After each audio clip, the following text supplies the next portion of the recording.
എൻ്റെ ഫ്രണ്ടാണ്. ആദ്യം ഒരു സബ്സ്ക്രൈബറായിരുന്നു, ഇപ്പോൾ ആരോഗ്യമാണ്.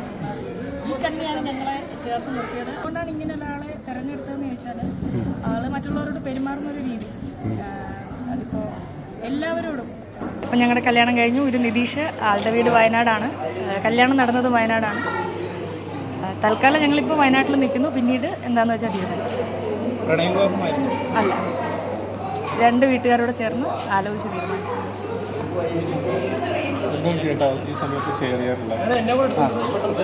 സന്തോഷം. തിരക്കുകളാണ്.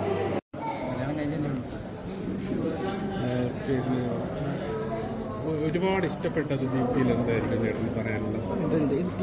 തിരിച്ചു പിടിക്കാം, തിരിച്ചു പിടിക്കാം.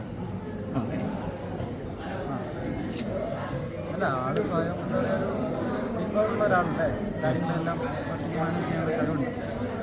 അതിനോട് സംസാരിച്ചെടുക്കാനും ഏറ്റവും കൂടുതൽ അട്രാക്ട് ചെയ്തത് എനിക്ക് ഇയാളെ എനിക്ക് ജീവിതത്തിൽ പാർട്ട്ണറാണ് വേണമെന്ന് തീരുമാനിച്ചത് കുറേ കാരണങ്ങൾ ഉണ്ടാവുമല്ലോ നമുക്ക് ആൺകുട്ടികൾക്ക്. ഞങ്ങൾ നല്ല ഫ്രണ്ട്ഷിപ്പായിരുന്നു. ഫ്രണ്ട്ഷിപ്പാണ് മുന്നോട്ട് പോകും. അങ്ങനത്തെ തീരുമാനമാണ്. കുഴപ്പമൊന്നും ഉണ്ടാവില്ല. സ്റ്റാർട്ടായി കല്യാണത്തിലേക്ക് എത്തിച്ചേരും. ഒരു കാരണമില്ല, എല്ലാം കൂടി കൂടിച്ചേർന്നിട്ടാണ്. ദീപ്തി പറഞ്ഞിട്ടുണ്ടായിരുന്നു, എന്നെ കരയിപ്പിക്കാൻ മാത്രം പാടില്ല, എനിക്ക് ഒറ്റ കണ്ടീഷനേ ഉള്ളൂ എന്ന്. അതെ അതെ, അത് ഭയങ്കരമായിട്ട് നമ്മളെ ഇൻസ്പയർ ചെയ്ത ഒരു വേർഡാണ്. എനിക്ക് വേറെ എന്താ ചെയ്തിട്ടുണ്ട് എനിക്ക് വേറെ ഒന്നും വേണ്ട, എന്നെ കരയിപ്പിക്കരുത് ജീവിതത്തിൽ. എന്തായിരുന്നു അങ്ങനെ പറയാനുള്ള റീസൺ എന്താണ്? മാത്രമല്ല പറയും. ഓക്കെ, അങ്ങനെയാണെങ്കിൽ എന്തുകൊണ്ടായിരിക്കും ഇങ്ങനെ ഒരാളിനെ ചാനൽ കാണുന്നവർക്ക് എന്തായാലും അറിയാം എന്തുകൊണ്ടാണ് ഇങ്ങനെ ഒരാളെ തിരഞ്ഞെടുത്തതെന്ന് ചോദിച്ചാൽ ആള് മറ്റുള്ളവരോട് പെരുമാറുന്നൊരു രീതി, അതിപ്പോൾ എല്ലാവരോടും ഒരേ രീതിയിൽ പെരുമാറാൻ കഴിയുന്നു. സഹജീവികളോടുള്ള സ്നേഹം, പെങ്ങന്മാരോടുള്ള സ്നേഹം, കൂട്ടുകാരോടുള്ള സ്നേഹം, ഓരോ പെരുമാറ്റവും നമ്മൾ കണ്ടു നിന്ന് പോകും. അങ്ങനെയൊരു കാരണം 2 വർഷത്തോളം ഞങ്ങൾ തമ്മിൽ പരിചയമുണ്ട്.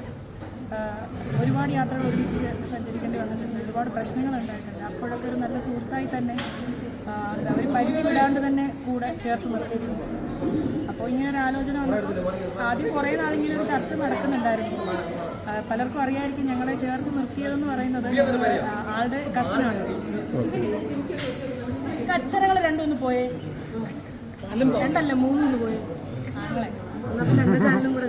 നിനക്കടെ ചാനൽ ഇതിനെ നിർത്താം. ഞങ്ങളെ ചേർത്ത് നിർത്തി ചർച്ച ചെയ്യുമായിരുന്നു. അപ്പം എന്തായാലും അല്ല, അവർക്കെല്ലാം ഒരു ഇതായിക്കോട്ടെ. എൻ്റെ ഫ്രണ്ടാണ്. ആദ്യം ഒരു സബ്സ്ക്രൈബറായിരുന്നു, ഇപ്പോൾ ആരോഗ്യമാണ്. ഈ കണ്ണിയാണ് ഞങ്ങളെ ചേർത്ത് നിർത്തിയത്. ആദ്യം ഒരു ആലോചന കൊണ്ടുവന്നത് ഇവളാണ്. കുറേ ദിവസം അതങ്ങനെ പോയി. വീണ്ടും ഇതിങ്ങനെ ഒരു ടോക്ക് വന്നു കഴിഞ്ഞപ്പോഴത്തേക്കും ഞങ്ങൾ ഒരുമിച്ച് തീരുമാനം എടുത്തതാണ്. അപ്പോൾ എന്തുകൊണ്ടാണ് ചേട്ടന് ഇയാളെ സെലക്ട് ചെയ്യണമെന്ന് തോന്നാനുള്ള റീസൺ? മാന്യമായി പറയണം.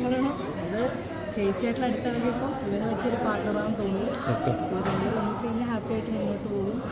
അങ്ങനെ രണ്ടുപേരും അങ്ങനെ ഒരു വെച്ചായിട്ടൊന്നും ഇല്ലാത്ത എല്ലാം തുറന്ന് സംസാരിക്കുന്ന ആൾക്കാരാണ്. അപ്പോൾ അതുകൊണ്ട് ഞങ്ങൾ ആലോചന വെച്ചു, വീട്ടുകാരെ സമ്മതിച്ചു. അവർ സന്തോഷമായിട്ട് ഇപ്പോൾ കല്യാണം നടന്നു. ഇനിയൊക്കെ ഇവരുടെ സ്വഭാവം പോലെ ഇരിക്കും.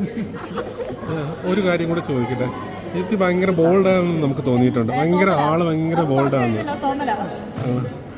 ഇവിടെ നിന്ന് എങ്ങനെയാണ് ഇത്രയും ഒരു ബോൾഡ്നെസ് ഒരു ഗേളിന് ആർജിച്ചെടുക്കാൻ പറ്റിയെന്ന്? വളർന്ന സിറ്റുവേഷൻ ആണോ? എന്തായിരിക്കും അത്?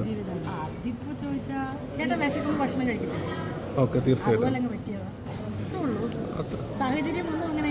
ഓക്കെ, സീതത്തോടുള്ള അവർക്ക് എന്തോ ചെയ്യുമെന്ന് പറഞ്ഞിട്ടുണ്ടായിരുന്നു ചാനലിൽ കൂടെ. എപ്പം പറഞ്ഞു? ചാനൽ കണ്ടില്ലല്ലേ, കേട്ടതേ ഉള്ളൂ. അതിൻ്റെ സാരമില്ല, കാണുമ്പോൾ എല്ലാവർക്കും വരാൻ പറ്റാത്തത്. അവർക്ക് വരാൻ പറ്റില്ല, അവർക്കുള്ള നമ്മൾ